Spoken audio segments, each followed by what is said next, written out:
जय श्री सीताराम भक्तों, स्वागत है आपका हमारा YouTube चैनल ब्रह्मेश्वर महादेव ज्ञान दर्पण में। भक्तजनों, आज हम चर्चा करने वाले हैं जो पौष मास के कृष्ण पक्ष में जो अमावस्या तिथि आती है, तो ये अमावस्या जो है खास होती है और वैसे भी जो है सोमवार को पड़ रही है। जब सोमवार को अमावस्या पड़ती है तो वो सोमवती अमावस्या कहलाती है। तो सोमवती अमावस्या का जो है अपने आप में बहुत बड़ा महत्व होता है। वैसे भी जो पौष मास की जो अमावस्या तिथि है उसका वैसे भी जो है अपने आप में महत्व होता है, बाकी सोमवार को पड़ने से उसका महत्व और भी बढ़ जाता है। यही सब हम बताने वाले हैं। इस दिन जो है जो सुहागन माताएं बहनें जो हमारी इसमें जो है सुहाग के लिए अपना जो व्रत करती हैं उसके बारे में हम बताने वाले हैं। जो पितृतर्पण इत्यादि करते हैं उसके बारे में हम बताने वाले हैं। और अंत में हम बताएंगे कि इस सोमवती अमावस्या को क्या हम ऐसा उपाय करें जिससे कि हमारे घर में सुख समृद्धि आए, हमारे कारोबार में बरकत आए। इसमें जो खास खास हम उपाय हम बताने वाले हैं। पितृदोष निवारण के लिए और जो काल दोष निवारण के लिए क्या किया जाए, ये सब भी जानकारी हम देंगे। भक्तों, सारी जानकारी प्राप्त करने के लिए वीडियो को पूरी देखिएगा। वीडियो आपको अच्छी लगे तो इसको लाइक कीजिए। यदि आप हमारे चैनल पर नए हैं, अभी तक आपने हमारे इस चैनल को सब्सक्राइब नहीं किया तो सब्सक्राइब कर लीजिएगा और जो इसका आइकन का जो बटन है उसको दबा लीजिएगा ताकि आने वाली जो भी नोटिफिकेशन हो वो सबसे पहले आप तक पहुंचे। और इस वीडियो को ज्यादा से ज्यादा लोगों तक शेयर कीजिएगा। भक्तजनों, इस वीडियो को देखने से पहले एक बार कमेंट में हर हर महादेव जरूर लिखिएगा। भक्तजनों, ये जो सोमवती जो पौष मास की जो अमावस्या होती है, इस अमावस्या का जो है ये खर मास के अंदर पड़ती है। तो खर मास से पड़ने से इसमें जो दान करने का बहुत विशेष महत्व होता है। और वैसे भी ये जो है इस बार सोमवार को पड़ रही है और यदि सोमवार को अमावस्या पड़ती है तो वो सोमवती अमावस्या कहलाती है। सोमवती अमावस्या और मौनी अमावस्या, इन दोनों अमावस्याओं का जो है अपने आप में बहुत बड़ा महत्व होता है। वैसे हर अमावस्या का अपना आप में महत्व होता है, बाकी जो सोमवार को जो अमावस्या पड़ी वो और जो मौनी अमावस्या जो आती है वो, इन अमावस्याओं का जो है बहुत बड़ा महत्व होता है हमारे धर्मशास्त्र के हिसाब से। भक्तों, इस जो सोमवती अमावस्या जो है इस बार 30 दिसंबर 2024 सोमवार को पड़ रही है। भक्तजनों, अमावस्या तिथि का जो प्रारंभ है वो 30 तारीख को सुबह प्रातः काल में 4:02 पे जो है अमावस्या तिथि प्रारंभ हो रही है। जो 31 तारीख को सुबह में 3:57 तक जो है अमावस्या तिथि रहने वाली है। इसलिए 30 तारीख को जो है सोमवार के दिन ही जो है ये अमावस्या तिथि रहेगी। जो माताएं बहनें हमारे जो है इसमें व्रत करते हैं व्रत भी इस दिन करेंगे। जो पितृतर्पण इत्यादि किया जाता है वो भी इस दिन होगा। जो स्नान दान जो भी होता है वो सब 30 दिसंबर 2024 को ही होगा। भक्तजनों, इस अमावस्या तिथि के दिन जो है सबसे बड़ा इसमें महत्व होता है गंगा स्नान का। इसमें गंगा स्नान करने का महत्व होता है। तो अब सारे लोग जो है गंगा स्नान के लिए जा नहीं पाते हैं। जो लोग गंगा स्नान तक नहीं जा पाते हैं उनको जो है घर पे ही जो अपने जो नहाने का जल है जो उसमें जो है थोड़ा गंगा जल मिला लीजिएगा और थोड़ा उसमें जो है काले तिल डाल करके उससे जो है स्नान करेंगे तो उनको गंगा स्नान का ही फल प्राप्त हो जाता है। भक्तजनों, इस प्रकार से जो स्नान करने के उपरांत जो है भगवान सूर्यदेव को जो है इसे अर्घ्य देना चाहिए। और सूर्यदेव को अर्घ्य देने के पश्चात सूर्यदेव को नमस्कार करें, धरती को नमस्कार करें। उसके बाद जो है इस दिन भगवान भोलेनाथ और भगवान लक्ष्मी नारायण दोनों को ही यह अमावस्या जो है समर्पित है। क्योंकि जो सोमवार को पड़ रही है तो सोमवार का जो दिन होता है वो भगवान शंकर जी का होता है। और जो सोमवार में जो है इसमें चंद्रमा जो है भगवान शंकर जी के जो है मस्तक में विराजते हैं, इसलिए जो है इस सोमवार का जो है बहुत विशेष महत्व होता है। और वैसे भी जो है अमावस्या तिथि में लक्ष्मण का पूजन का भी अपने आप में एक विशेष महत्व होता है। भक्तजनों, इसलिए इस दिन जो है सवेरे उठ करके स्नान से निवृत्त होकर के सूर्य को अर्घ्य देने के पश्चात में सबसे पहले अपने घर में जो है भगवान शंकर जी का जो है इसमें पूजन करना चाहिए। भक्तजनों, जो भक्तजन इसमें जो व्रत करते हैं उनको एक संकल्प लेकर के व्रत करना चाहिए। जो व्रत नहीं करते हैं, जो पूजा करते हैं, उनको वैसा संकल्प लेना चाहिए। संकल्प की विधि जो है संक्षेप में हम पहले बता चुके हैं, हमारे डिस्क्रिप्शन में उसका लिंक मिल जाएगा, वहां से आप संकल्प करना सीख सकते हैं, संकल्प कर सकते हैं। भक्तजनों, इस प्रकार से संकल्प करने के उपरांत जो है भगवान शंकर जी का इसमें पूजन करना चाहिए। और यदि आपके आसपास में कोई शिव मंदिर हो तो अपना शिव मंदिर में जाएं। शिव मंदिर में जो है भगवान शंकर जी को जो है कच्ची लस्सी यानी दूध मिश्रित जल से जो है भगवान शंकर जी का अभिषेक करना चाहिए। भगवान शंकर जी को अक्षत यानी बिना टूटे हुए चावल है, चावल चढ़ाएं, चंदन लगाएं, काले तिल जो है जरूर चढ़ाने चाहिए। भक्तजनों, जिन भक्तों की जन्म कुंडली में काल सर्प दोष बन रहा हो, जिन भक्तों की कुंडली में काल सर्प दोष हो, उनको जो है आज के दिन एक नाग नागिन का जोड़ा लेकर के भगवान शंकर जी का जो है रुद्रा अभिषेक करके उस नाग नागिन का जो है भगवान शंकर जी को अर्पण करने के पश्चात बहते जल में प्रभावित कर देना चाहिए। ऐसा करने से जो काल सर्प दोष जो होता है उसका निवारण हो जाता है। भक्तजनों, वैसे भी इस आज के दिन जो है भगवान शंकर जी को जो है अभिषेक कीजिए, उनका जो है पूजन करना चाहिए, उनके पूरे परिवार का पूजन करना चाहिए। भक्तजनों, आज के दिन जो है पीपल के वृक्ष की जो है पीपल की पूजा का विशेष महत्व होता है। जो माताएं बहनें जो है अपने लंबे सुहाग के लिए या अपने जो है सुहाग में किसी प्रकार की विपत्ति न आए, उसके जो है पति के ऊपर कोई कष्ट ना आए, इसके लिए जो व्रत करते हैं वो व्रत में जो है आज पीपल की पूजा करनी चाहिए। और 108 या जो है 11 कम से कम जो है इसमें परिक्रमा करनी चाहिए। 108 परिक्रमा का इसमें महत्व होता है। इसमें वैसे भी पूजा होती है जैसे बट सावित्री के दिन बट वृक्ष की जो है पूजा होती है, उसी प्रकार से आज जो सोमवती अमावस्या के दिन जो है पीपल के वृक्ष की जो है पूजा करनी चाहिए। भक्तजनों, ऐसा करने से जो है जो हमारी माता बहनें जो है अपने सुहाग की रक्षा के लिए अपने जिस प्रकार से जो है सावित्री ने जो है अपनी पति की जो है रक्षा के लिए जो है वर की जो है यमराज से जो है वरदान प्राप्त किए थे, उसी प्रकार से जो है माताएं जो है आज के दिन इस व्रत को करती है। भक्तजनों, इसमें जो है पीपल के वृक्ष को जो है 108 उसकी जो है परिक्रमा करनी चाहिए। उनको जो है कच्ची लस्सी यानी कि दूध मिश्रित जल को चढ़ाना चाहिए और एक सरसों के तेल का एक दीपक जो है पीपल के पेड़ में जरूर जलाना चाहिए। भक्तजनों, जिन भक्तजनों की जन्म कुंडली में पितृदोष इत्यादि बन रहा हो, उनको जो है आज के दिन पितरों के निमित्त श्राद्ध करना चाहिए, पितृ तर्पण करना चाहिए। पितृ तर्पण तो सब किसी को करना चाहिए। जैसे हम देखते हैं आजकल घरों में क्या होता है कि कोई बनते बनते काम हमारे बिगड़ जाते हैं, कोई बीमारी ऐसे है कि हमारे घर से जाने का नाम नहीं ले रही है, एक के बाद एक कष्ट हमारे ऊपर आते जाते हैं, कोई न कोई विपत्ति में हम हमेशा घिरे रहते हैं, पैसा बहुत कमाते हैं परंतु घर में रुकता नहीं, बरकत नहीं होती है, और बच्चे जो है कहना नहीं मानते, या बच्चों का मन जो है पढ़ाई लिखाई में नहीं लगता, या काम धंधे में उनका मन नहीं लगता है। ये सब जो है हमें पितरों की नाराजगी यानी पितृदोष के कारण होता है। पितरों की नाराजगी ही जो है हमारे पितृदोष कहलाता है। तो ये पितृदोष बनता कैसे है? जब हम जो है अपने पितरों को याद नहीं करते, पितरों को जो स्मरण नहीं करते, पितरों के निमित्त कोई दान इत्यादि नहीं करते, पितरों के निमित्त जो है तर्पण पिंडदान इत्यादि नहीं करते, कोई पितरों के निमित्त गौ सेवा नहीं करते, या पितरों का जो है किसी प्रकार से उनको जो है पूजन नहीं करते, या हमने जो है जीवित अवस्था में किसी प्रकार से मन से, वाणी से, कर्म से उनको ठेस पहुंचाई होती है, तो इस प्रकार से जो हमारा ये जो पितरों का जो हमारे से नाराज होते हैं, उनका जो है पितृदोष हमारी जन्म कुंडली में बनता है। तो इस प्रकार से हमें जो है अपने पितरों की प्रसन्नता के लिए पितृ तर्पण जरूर करना चाहिए। पितृ तर्पण की जो है विधि हम पहले जो ये आश्विन मास के जो पितृ विसर्जन की जो पूर्णिमा अमावस्या थी, उस दिन जो हम पितृ तर्पण की जो संपूर्ण विधि हम आपको बता चुके हैं, वो लिंक आपको जो है हम लिंक डिस्क्रिप्शन में दे देंगे, वहां से देख करके आप पितृ तर्पण कर सकते हैं।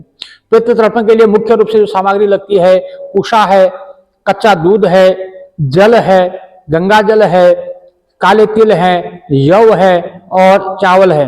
इस प्रकार से जो है कुशा लेकर के आप जो है पितृगण में तर्पण कर सकते हैं। यदि आप सब तर्पण नहीं भी कर सकते हैं तो एक लोटा जल, उसमें दूध और काले तिल डाल करके दक्षिण को मोह करके अपने पितृदेवाय नमः पितृदेवाय नमः चढ़ाएंगे तो भी वो पितृ तर्पण के समान ही हो जाता है। कुल मिलाकर जैसे भी हो, हमें अपने पितरों को स्मरण करना है, पितरों को याद करना है, उनको जो है पितरों का जो है उनके तृप्ति के हेतु जो है उनको जल अर्पण करना होता है।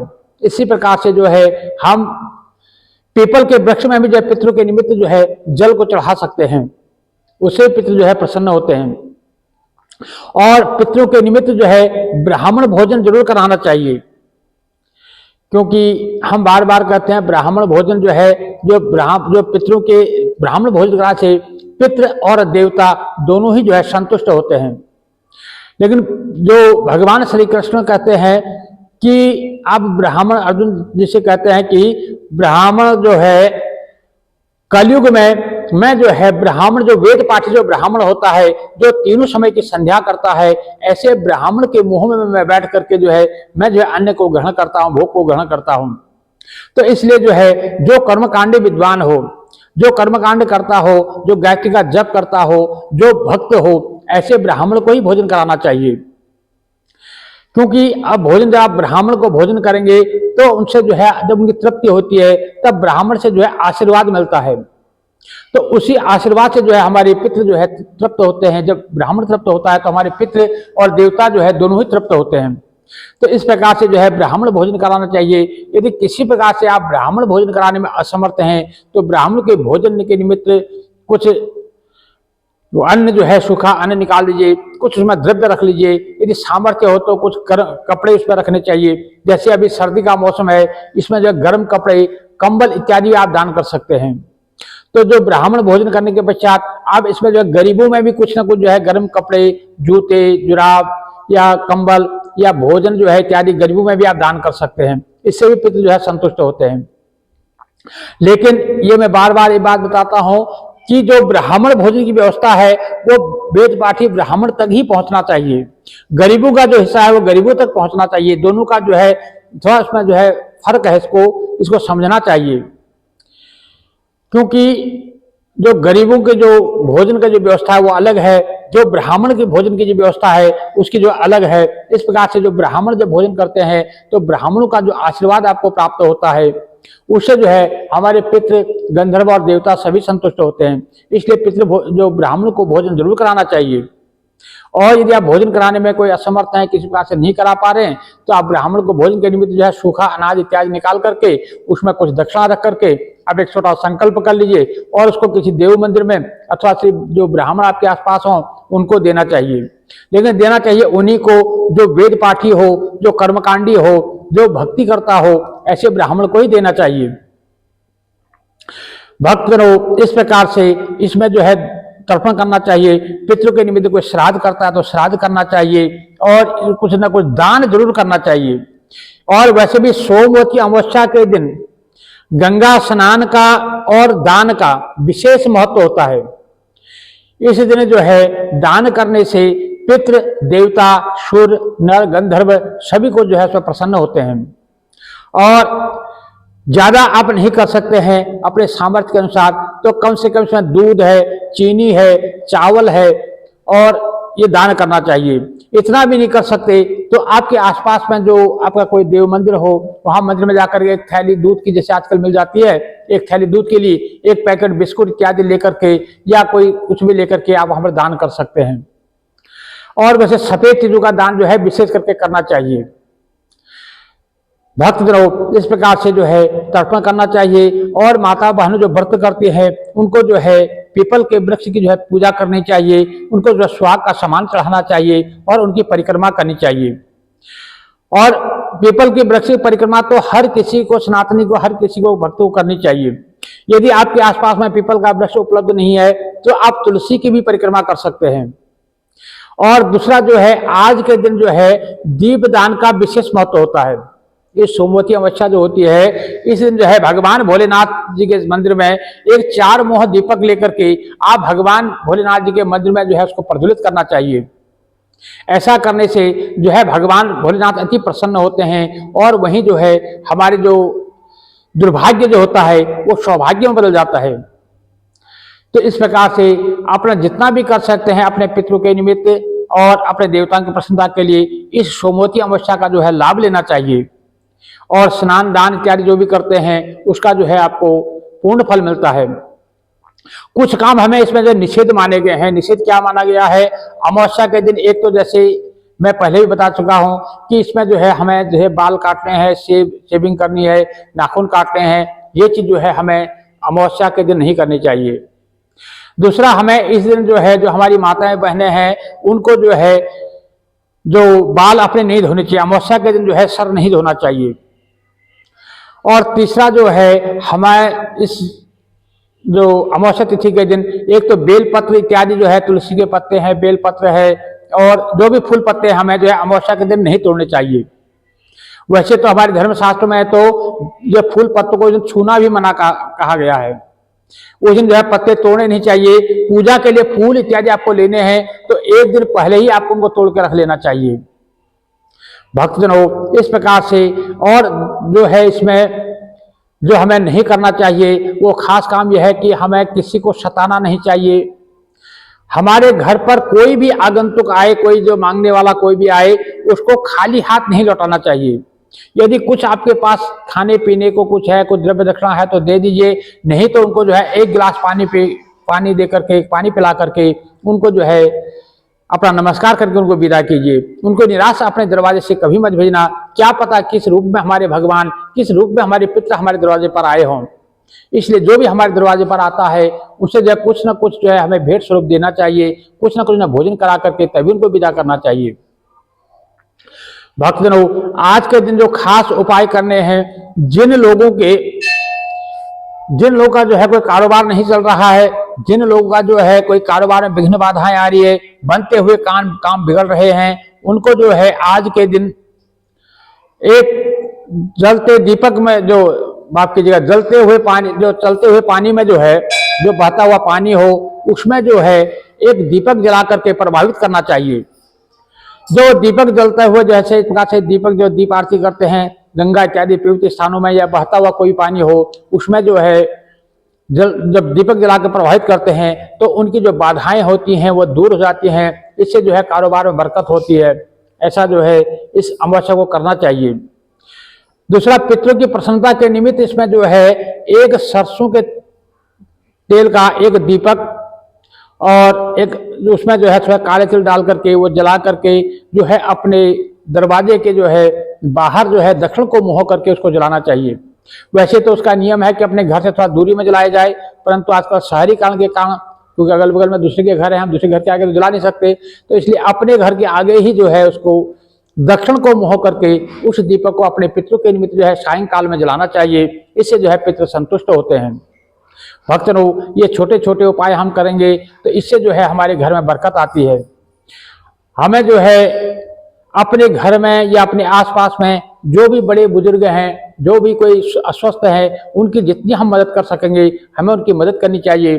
किसी बुजुर्ग का जो है कभी जो हमारे आसपास में जो होते हैं उनका दिल नहीं दुखाना चाहिए। ऐसा करने से, उनकी सेवा करने से जो है पितृ लोग जो है संतुष्ट होते हैं। भक्तजनों, जो आज का जो खास उपाय यही था कि आप जो है बहते हुए पानी में एक जो है दीपक जला करके उसको प्रभावित कर दीजिए। उससे जो आपके घर में या आपके कार में जो बाधाएं आ रही हैं वो बाधाएं दूर होंगी। और दक्षिण दिशा को एक सरसों के तेल का दीपक जलाइए, उसका मुंह जो है बाती का मुंह अपने दक्षिण दिशा को कीजिए। इससे पितृ संतुष्ट होते हैं। एक कच्ची लस्सी यानी कि दूध मिश्रित जल का लोटा, उसमें काले तिल डाल करके पीपल को चढ़ाएं और पीपल के जड़ पर जो है संध्या काल में एक सरसों के तेल का एक दीपक जलाएं। उसके जो है मुंह दक्षिण को करें। ऐसा करने से जो है पितृ संतुष्ट होते हैं। इससे पितृ दोष जाता है। भगवान शंकर जी को जो है जिनके जन्म कुंडली में काल सर्प दोष बना हुआ है, उनको जो है नाग नागिन का जोड़ा बना करके भगवान शंकर जी को जो है रुद्रा अभिषेक करके मंत्रोच्चारण के साथ संकल्प पूर्वक उसको चढ़ाना चाहिए। उसके बाद उसको जो है बहते हुए जल में प्रवाहित कर देना चाहिए। ऐसा करने से भी जो है काल सर्प दोष दूर होता है। भगवान भोलेनाथ का पूजन करने से पितृदोष शांत होता है, काल सर्प दोष शांत होता है, ग्रह बाधाएं शांत होती हैं। और इस प्रकार से हर प्रकार की जो है बाधाएं हमारे जीवन में आ रही है, कोई मृत्यु तिलक कोई कष्ट आ रहा है, वो भी जो है भगवान शंकर जी को अभिषेक करने से वो भी जो है दूर होता है। और आज ही के दिन जो है साथ में भगवान लक्ष्मण का भी पूजन करना चाहिए। तो इस प्रकार से भक्तजनों, इस जो सोमवती अमावस्या है इसका सभी भक्तजन जो है लाभ लेंगे। इस वीडियो को जो है ज़्यादा से ज़्यादा लोगों तक शेयर कीजिएगा और जितना भी बन पड़े आपसे जो है, जितना भी आप कर सकते, जो मैंने छोटे छोटे उपाय बताए हैं इनमें जितना आप कर पाएंगे उतना आपको जरूर करना चाहिए। आज के दिन जैसे चींटी को दाना डालना है, चिड़ियों को दाना डालना है और छोटे छोटे जैसे उपाय होते हैं ये हमें जरूर करने चाहिए। भक्तजनों, यदि अभी तक आपने हमारे चैनल को सब्सक्राइब नहीं किया, सब्सक्राइब कर लीजिएगा। वीडियो आपको अच्छी लगे तो उसको लाइक कीजिए, ज़्यादा से ज़्यादा लोगों को शेयर कीजिएगा। भक्तजनों, जैसे यदि कोई भक्तजन ब्राह्मण भोजन के निमित्त अथवा जो है भगवान शंकर जी की पूजा के निमित्त जो भी दान राशि अपना भेजना चाहते हैं वो डिस्क्रिप्शन में जाकर के लिंक मिलेगा पेटीएम का, उससे जो है अपना पेटीएम कर सकते हैं। जय जय श्री सीताराम भक्तों।